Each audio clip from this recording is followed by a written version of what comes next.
మారిన వెంటనే పేదల నుండి ఇళ్ల పట్టాలు లాక్కున్న సంస్కృతి మాది కాదు. కొత్త సంస్కృతికి తెరలేపకండి. మాజీ ఎమ్మెల్యే శిల్పా రవిచంద్ర కిషోర్ రెడ్డి.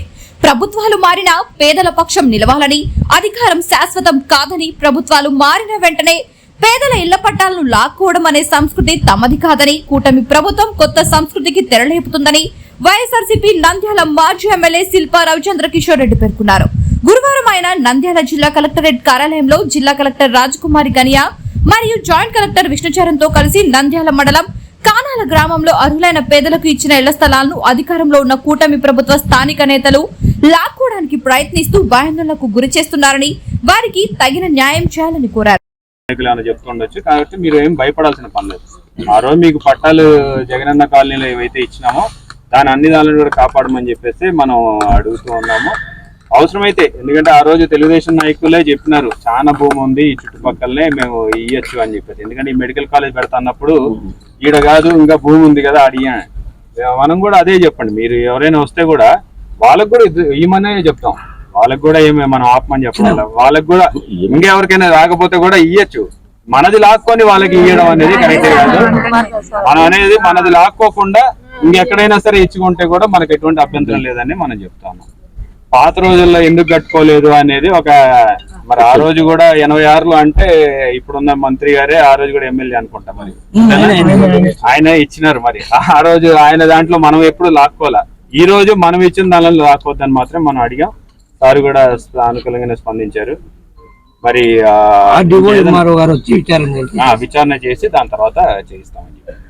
సరేనా? మన కలెక్టరేట్ దగ్గర కలెక్టర్ గారిని, జేసీ గారిని కలిసి కానాల గ్రామంలో ఇళ్ల పట్టాలకి సంబంధించిన సమస్యని వారి దృష్టికి తీసుకెళ్లాలని ఇక్కడికి రావడం జరిగింది.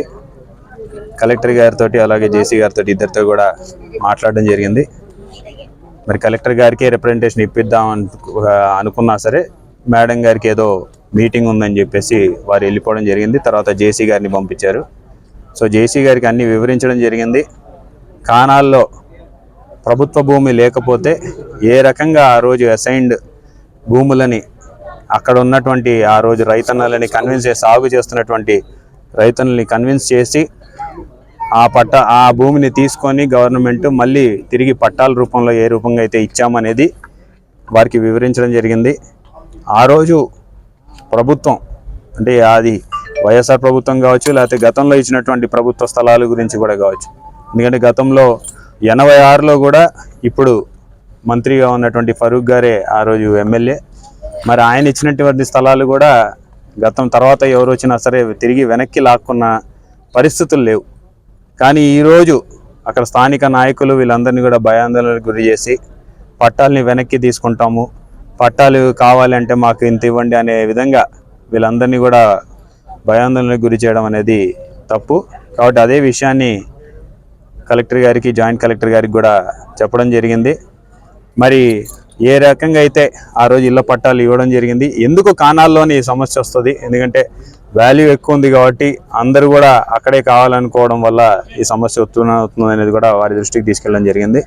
మేము ఒకటే కోరుతున్నాం, జెన్యూన్గా ఆ రోజు పేదలందరికీ కూడా జగనన్న ఒక ఇల్లు ఉండాలి, ఎక్కడో ఊరవతల కూడా కాకుండా ఊరికి ఆనుకొని ఉన్నటువంటి స్థలాల్ని ఆ రోజు జగనన్న ప్రభుత్వంలో చూసి పేదలకి పంచడం జరిగింది.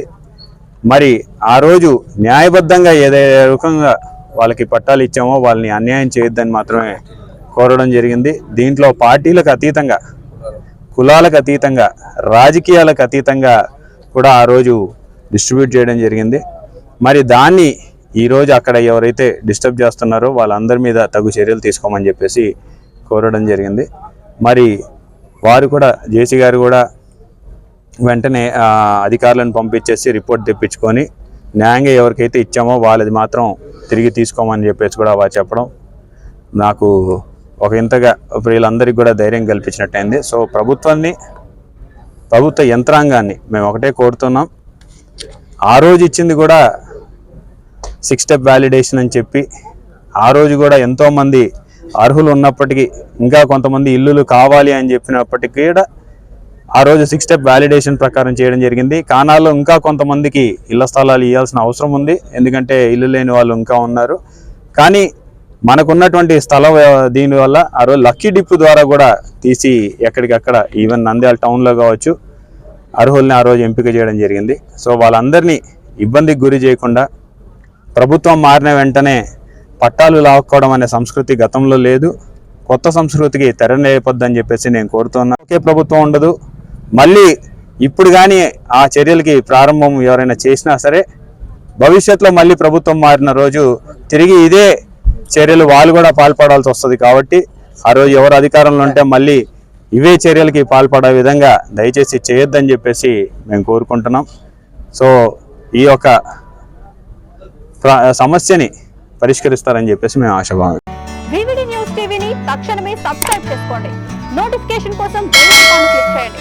మరిన్ని అప్డేట్స్ కోసం ప్రతి ఒక్క కుటుంబానికి ఉచిత ప్రకటనలు వచ్చే విధంగా మీకోసం మీ ముందుకు వివిడి న్యూస్ టీవీని AP ఫైబర్ నందు 99వ ఛానల్ మరియు యూట్యూబ్ నందు వీక్షించెదరు.